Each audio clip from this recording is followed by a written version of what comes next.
All right, everyone. It has been a minute since I have done a KILLEBREW'n.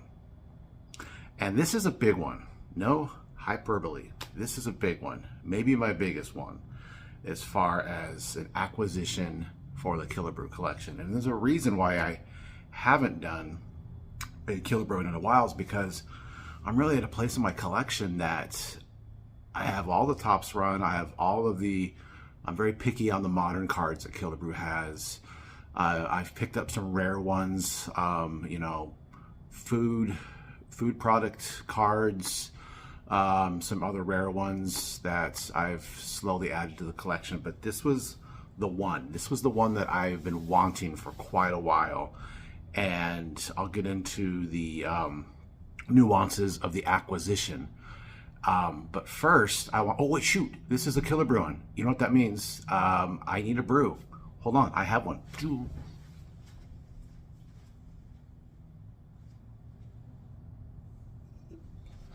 All right, whew, all right, that would have not been an official KILLEBREW'n without a beer. So here we have, I am in Spokane, Washington on business. It's just an hour and a half north of where I live. So when I do this trip, because I do it often, this is when I like to bring my cards up with me and make some videos.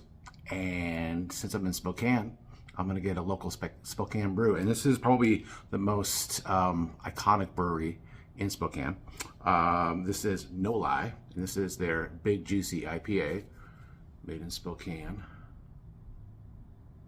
So let's try, I'm not an IPA guy like I used to be. I mean, a Seattle guy, it's kind of born into your blood, but I strictly stick to the hazies and prefer, if I'm gonna have an IPA, a nice juicy. So cheers.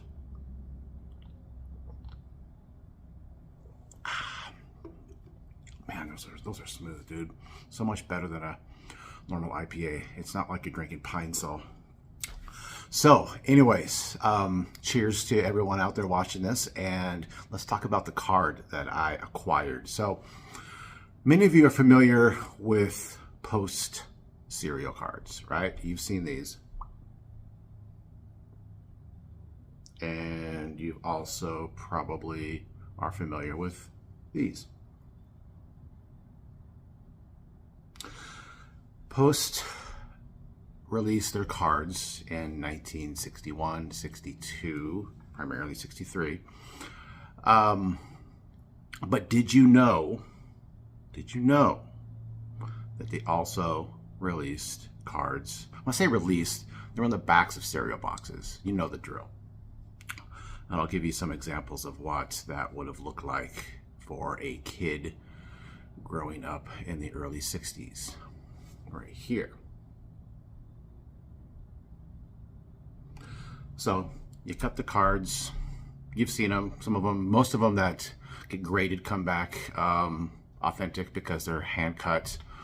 I don't want to get into the nuances of what makes a card authentic and what actually gets a number grade when you have a hand cut card, but the rule of thumb usually is the perforation lines need to show on the cut for it to get above an authentic. Whatever. But I digress. So we're very familiar, and I love the Post cereal cards, but did you know that they made a set in 1960? And this is a very limited set, and it was a bit of a test set.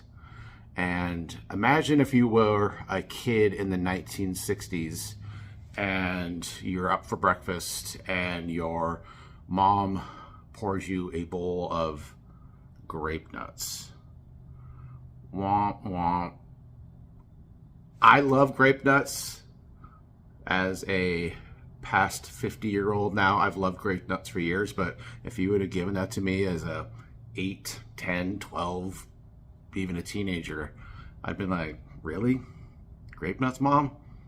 So, Post in 1960 decided to put some sports cards on the back of grape nuts, and grape nuts only, cereal boxes. And there were 9 cards that were 9 players that were included on the backs of these boxes. There were, and I will put the picture up here at some points, I think there were 5 baseball, 5 baseball, 2 football, and 2 basketball. As you can probably guess, one of those players for baseball was Harmon Killebrew.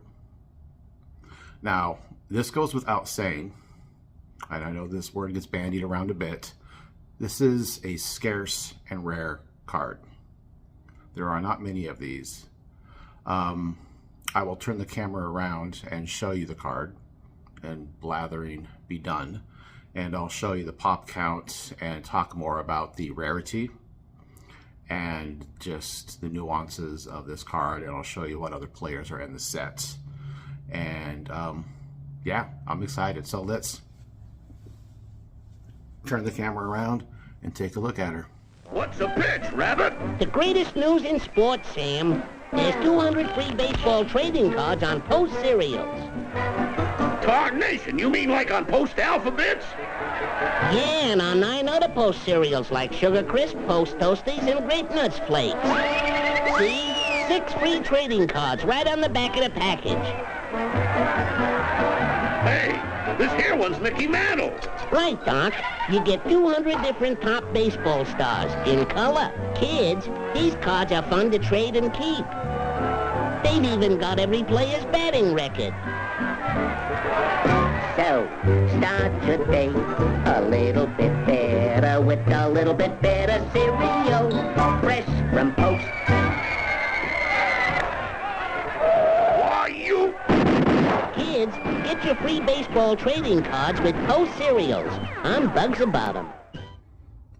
All right, so here we have it, my friends. The 1960 Post cereal, Harmon Killebrew, in a magnificent and glorious PSA 1.5. As you can see, and for some of you, this may be the first time you've seen these. You do not see these. People, when you list Post cereal cards, it's always 1961 to 1963. It's almost like these are forgotten. They don't exist. Now, as you can see, these are quite large. These took up the whole backside of the cereal box. I will post a picture right around here that shows you what these would have looked like on your breakfast table in 1960. Okay? In comparison, this is what they would look like the following years. You would have multiple cards, actually, you know, honestly at a fraction of the size, more akin to the modern day baseball card size. But these were on the backs solely of 1960 Post Grape Nuts. Like I said earlier, not your first choice for breakfast cereals for the young lads and lasses of the day. As you saw in that promo leading into this video, there was much more sugar-laden and fun cereals that they could choose from. Now, this is a 1.5 hand cut. First off, let's just talk about the image. This reason I love it, just beyond the scarcity and the rarity and the cool story behind it, is I just love this image. This is not an image that you see of Harmon. 1959. This is at, I believe, spring training. I didn't do a whole lot of research on this photo. Actually, I did. I take that back. I looked for this photo and I could not find it. There were similar ones. I know this is 1959. I can just tell. I mean, maybe it's 58 because he played in 54, 55, 50, part of 54, 55, and 56. Part of the 2-year bonus baby program. He had to go down to the minors. So I believe he played in Chattanooga for the, I don't know if they were the Lookouts at the time, but Chattanooga was the Senators minor league team. Came back up in 58. So this could potentially be 58 or 59. Regardless, a fantastic image of Harmon. So there are, I believe, last time I checked on PSA Pop Reports, I'll put a picture right here just to confirm it, because I'm gonna post, no pun intended, this picture after I'm done just to make sure I'm right. I do know there are only 7 graded of him. What I want to look at is I want to compare how many there are graded total of 1960. And then over here, I will show you how many there are of 1961. Now, granted, there were many more cards in the set for 1961, but my point is, these are very rare.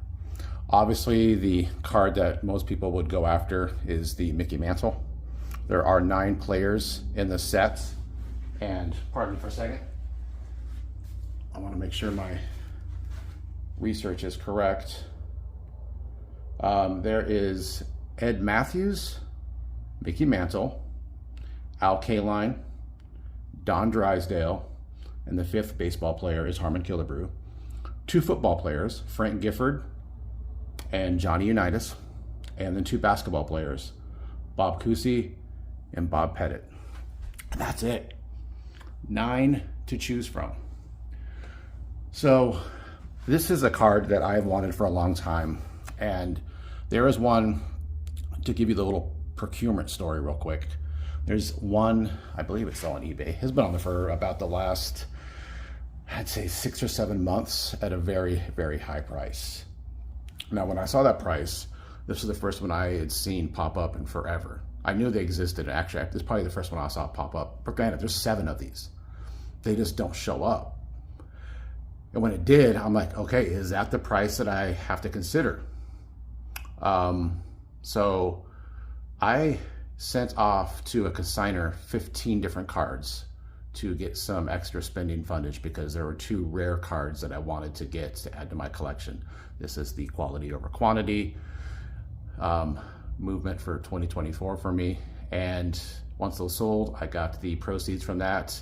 I was starting to plan on going for this card, even though the price seemed high.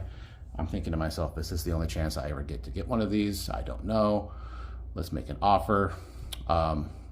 It was a buy it now, no offer posted, but I asked them anyways, and they knocked $500 off the price. I'm like, okay, I'm gonna sleep on that, and then decide. Kid you not, I woke up the next day and there was this one up for auction. So I'm like, that's interesting. I've waited all this time. I'm about to possibly pull the trigger on this one that's been on there for a while after the offer was extended. And then this one shows up for auction.